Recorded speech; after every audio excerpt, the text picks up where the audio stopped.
ஓம் ஸ்ரீ பிரித்யங்கரா தேவியே போற்றி போற்றி. என் அன்பு பிள்ளையே, உனக்கு வரவிருக்கின்ற ஒரு மிகப்பெரிய ஆபத்தில் இருந்து உன்னை காப்பாற்றுவதற்காக உனக்கான எச்சரிக்கை வாக்கினை கொண்டு ஓடோடி வந்திருக்கின்றேன். நமக்கு அப்படி யாரால் ஆபத்து ஏற்பட்டு விட போகிறது என்று நீ நினைக்கின்றாயா? இல்லை, நிச்சயமாக அம்மா சொல்வது உண்மைதான், நமக்கு ஆபத்து நெருங்கி கொண்டிருப்பது உண்மைதான் என்று நினைக்கின்றாயா? எதற்காக நான் இப்படி கேட்கின்றேன் தெரியுமா? இந்த வராகி உன்னிடத்தில் ஒரு கேள்வி கேட்கின்றேன் என்றால் அதில் 1000 காரணங்கள் இருக்கும் என்பதனை நீ புரிந்து கொள்ள வேண்டும்.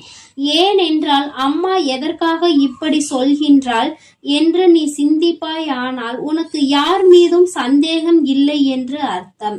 யாராலும் உன் வாழ்க்கையில் எந்த பிரச்சனைகளும் இல்லை என்று அர்த்தம்.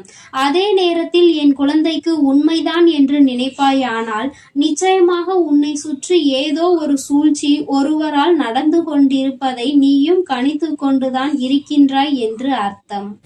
என் பிள்ளையே, நான் சொல்கின்ற இந்த நபர் உன்னுடைய வாழ்க்கையில் சில நாட்களுக்கு முன்பே எந்த தொடர்பும் இல்லாமல் பிரிந்த ஒரு உறவு. அத்தனை நெருக்கமான உறவு என்றும் சொல்லிவிட முடியாது. ஆனால் என்னவோ அந்த உறவிற்கு உன்னுடைய வாழ்க்கையை பற்றிய அதிகமான கவலை. என்ன கவலை தெரியுமா? நீ நல்லபடியாக இருந்துவிடக் கூடாது என்பது மட்டும்தான். நன்றாக இருக்க வேண்டும் என்று நினைப்பதற்கு தான் ஆள் இல்லையே. எல்லோரும் வாழ்க்கையில் கஷ்டப்பட வேண்டும் என்று நினைக்கின்ற மனிதர்கள் தானே சுற்றி சுற்றி வந்து கொண்டிருக்கின்றார்கள். அப்படி இருக்கும் பொழுது என் குழந்தையே, உன்னுடைய வாழ்க்கையில் உனக்கு இத்தனை பெரிய காயத்தை கொடுக்க நினைத்தவர் யாராக இருக்க முடியும்? எத்தனை பேரை பற்றி இப்பொழுது யோசித்து இருப்பாய் என்று ஒருவர் நம்மிடம் தவறாக பேசினாரே, அவராக இருக்குமோ என்று ஒருவர் நம்மை சற்று முறைத்து பார்த்தார்களே, அவர்களாக இருக்குமோ என்று என் பிள்ளை நீண்ட நாட்களுக்கு முன்பு நம் உறவை துண்டித்து சென்றார்களே, அவர்களாக இருக்குமோ என்று நான் உனக்கு இப்பொழுது தெளிவாக சொல்லிவிடுகின்றேன். நான் சொன்ன பிறகு நிச்சயமாக நீ புரிந்து கொள்வாய் அம்மா சொல்ல வந்தது யாரை பற்றியது என்று. என் குழந்தையே, நாளை ஒரு விஷயம் செய்ய போகின்றாய். ஆனால் அந்த விஷயத்தை செய்வதற்கு முன்பாக உனக்குள் ஒரு பதற்றம் இருந்து கொண்டிருக்கின்றது. அது என்ன பதற்றம் என்றால், நம்மால் இந்த விஷயத்தை செய்ய முடியுமா முடியாதா என்று. என் தங்கமே, நாளை மிகவும் கவனமாக நீ பேசிவிட வேண்டும். பேசுகின்ற வார்த்தைகள் எந்த அளவிற்கு கவனம் இருக்க வேண்டும் தெரியுமா? யாரும் உன்னுடைய வார்த்தைகளில் எந்த ஒரு குற்றத்தையும் கண்டுபிடித்து விடக் கூடாது. ஏனென்றால் தினமும் உன்னோடு பயணித்துக் கொண்டிருக்கின்ற ஒருவர் நாளைய நாளுக்காக எதிர்நோக்கி காத்து கொண்டிருக்கின்றார்கள். நீ எந்த தவறையாவது செய்வாயா? எந்த தவறு உன்னுடைய கவன சிதறலால் நடக்கும், உடனே உன்னை மற்றவர்கள் முன்னிலையில் அவமானப்படுத்திவிட வேண்டும் என்று துடித்துக் கொண்டிருக்கின்றார். அவர் எதற்காக இப்படி துடிக்கின்றார் தெரியுமா? ஒரு நாள் ஒரு இக்கட்டான சூழ்நிலையில் என் குழந்தையே, அவர்களுக்கு உன்னால் உதவ முடியாமல் போய்விட்டது. உன் மனதிற்குள் உதவக்கூடாது என்ற எண்ணம் இல்லை. ஆனால் அந்த சூழ்நிலை அந்த நேரத்தில் அப்படி மாறிவிட்டது. அதனால் என்னுடைய பிள்ளை, நீ அதை செய்யாமல் விட்டுவிட்டதனால் என்னவோ, அவர்களுக்கு எந்த சூழ்நிலையில் எப்படி ஒரு காரணம் நமக்கு கிடைக்கும், அந்த நேரத்தில் உன்னை அவமானப்படுத்திவிடலாம் என்று துடித்து கொண்டிருக்கின்றார்கள். அவர்கள் உன்னை அவமானப்படுத்த துடிப்பது சாதாரணமாக அல்ல. எந்த அளவிற்கு உன் வாழ்க்கையில் உன்னை கண்ணீர் சிந்த வைக்க முடியுமோ அந்த அளவிற்கு உன்னை கண்ணீர் சிந்த வைத்துவிட வேண்டும் என்றல்லவா அவர் நினைக்கின்றார். என் பிள்ளையே, இந்த காலகட்டம் நீ மிகவும் கவனமாக இருக்க வேண்டிய காலகட்டம். எங்கிருந்து யாரால் ஆபத்து வரும் என்று தெரியாத காலகட்டம் அல்லவா? யாருக்குமே இங்கு யார் மீதும் இரக்கம் வருவதில்லை. எதற்காகவும் விட்டு கொடுத்து செல்ல வேண்டும் என்ற எண்ணம் இருப்பதில்லை. எல்லோருக்கும் சுயநலம், தன்னுடைய சுயநலத்தை மட்டுமே எல்லோருக்கும் தன்னுடைய மனதில் வைத்துக் கொண்டு இருக்கின்றார்கள். இப்படி இருக்கின்ற இந்த நேரத்தில் என்னுடைய பிள்ளை, நீ உன்னுடைய வாழ்க்கையில் இது போன்ற மனிதர்களை எல்லாம் சற்று கவனமாக கையாள வேண்டும். இவர்களை வாழ்க்கையில் இருந்து ஒதுக்கவும் முடியாது, தள்ளி நில் என்று சொல்லிவிடவும் முடியாது. ஏனென்றால் அவர்கள் உன் வாழ்க்கையில் அல்ல. அவர்கள் நீ சொல்கின்ற இடத்தில், உனக்கு தேவையான இடத்தில் இருக்கின்றார்கள். என் குழந்தையே, இவர்கள் என்ன செய்ய நினைத்தாலும் அதை உன்னால் முறியடித்து விட முடியாது. ஆனால் உன்னால் நிச்சயமாக மிகவும் கவனமாக இருக்க முடியும்.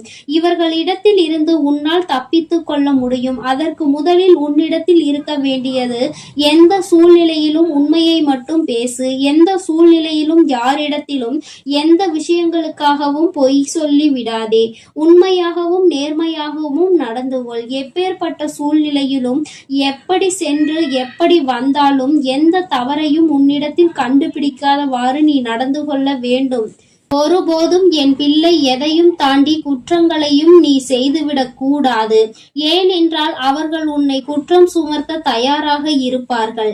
எல்லாம் உன் பக்கம் சரியாக இருக்கும் பொழுது அதற்கு மேல் யாராலும் உன்னை எதுவும் செய்துவிட முடியாது என்பதை நீயே புரிந்து கொள்வாய்.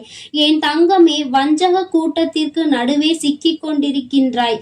கவனத்தோடு தானே நீ பயணிக்க வேண்டும். என்ன வேண்டுமானாலும் செய்துவிட்டு போகட்டும் என்று இருந்துவிட முடியாது அல்லவா? உன்னுடைய வாழ்க்கையில் சில விஷயங்கள் உனக்கு அதிகப்படியான மனவேதனையை கொடுக்கும் பொழுது நீ கண்ணீர் சிந்த துணிந்து நிற்கின்றாய். என் பிள்ளையே, அது உன்னுடைய பலவீனம் என்பதை முதலில் புரிந்து கொள். என்ன நடந்தாலும் எந்த நேரத்திலும் எதிர்த்து நின்று உன் திறமையை காட்டிவிட்டு தான் நீ வெளியில் வர வேண்டும். ஒருவேளை அங்கு உனக்கு அழுகை வருகிறது என்றால் அது யாருக்கும் தெரியாமல் தான் நீ வெளியில் வந்து அழுது தீர்க்க வேண்டுமே தவிர மற்றவர்கள் முன்னிலையில் அழாதே. ஏன் தெரியுமா? உன்னுடைய பலவீனம் என்னவென்று அறிந்து கொள்வதற்கு அவர்கள் காத்து கொண்டிருக்கின்றார்கள். அதனால் நாம் எங்கு கை வைத்தால் அவர்களுக்கு கண்ணீர் வரும் என்று தெரிந்து கொண்டு அங்கேயே அவர்கள் கை வைக்க துணிவார்கள். பிள்ளையே, அதனால் இந்த சூழ்நிலைகளை எல்லாம் நீ சரியாக புரிந்து கொண்டு உன்னுடைய வாழ்க்கையில் நீ எதையெல்லாம் செய்ய நினைக்கின்றாயோ அதையெல்லாம் சரியாக செய்து இவர்கள் முன்னிலையில் நீ நல்லபடியாக முன்னேற வேண்டும். உனக்கு தடைகளாக நிற்கின்ற இவர்கள் தானாகவே உன் வாழ்க்கையில் இருந்து விலகி செல்வார்கள்.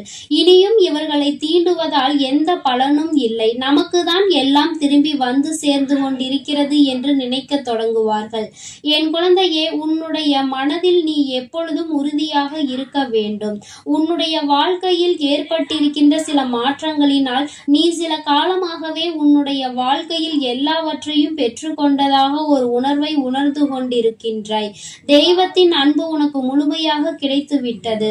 உன்னால் உணர முடிகின்றது. அப்படி இருக்கும் பொழுது எப்பேற்பட்ட கஷ்டத்திலும் என் குழந்தை, உன்னுடைய பலவீனத்தை மற்றவர்களிடத்தில் வெளிப்படுத்தி விடாதே என்றுதான் உன் அம்மா மீண்டும் மீண்டும் உன்னிடத்தில் சொல்லிக் கொண்டே இருக்கின்றேன்.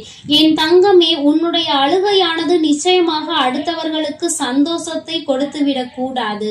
நீ மற்றவர்கள் முன்னிலையில் எப்பொழுதும் உன்னுடைய அழுகையை வெளிக்காட்டி கொள்ளாமல் தனியாக இருக்கும் பொழுது அதை பற்றி சிந்தித்து பார். எந்த சூழ்நிலையிலும் நீ கம்பீரமாக நிற்கும் பொழுது உன்னை பார்த்து அவர்கள் பயப்படத்தான் செய்வார்கள். உனக்கு ஒரு விஷயத்தை செய்ய வேண்டும் என்றால் அவர்கள் நிச்சயமாக மனதிற்குள் பதற்றத்தை எடுத்துக் கொள்வார்கள்.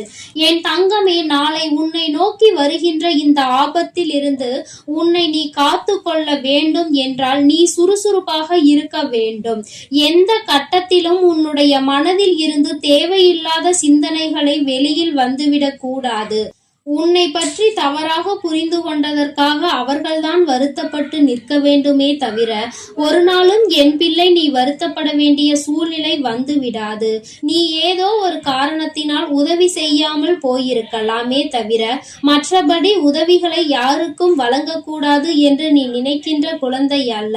உன்னுடைய நல்ல மனது புரிய வரும் பொழுது நிச்சயமாக அவர்கள் தானாகவே உன்னிடத்தில் வந்து மன்னிப்பையும் கேட்டு செல்வார்கள் என்பதில் எந்த ஒரு மாற்று கருத்துமே கிடையாது. இதை உணர்ந்து கொண்டால் நீ நிச்சயமாக யாரை பற்றியும் தவறாக நினைத்து விடவும் மாட்டாய்.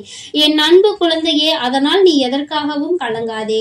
இந்த வராகி அம்மாவினுடைய ஆசீர்வாதங்கள் உனக்கு எப்பொழுதும் முழுமையாக இருக்கும். என் தங்கமே, நீ எதற்காகவும் கலங்காதே. எதை நினைத்தும் வருந்தாதே. நீ நல்லதையே நினைத்தால் உன் வாழ்வில் எல்லாம் உனக்கு எப்பொழுதும் நல்லதாக மட்டுமே நடக்கும்.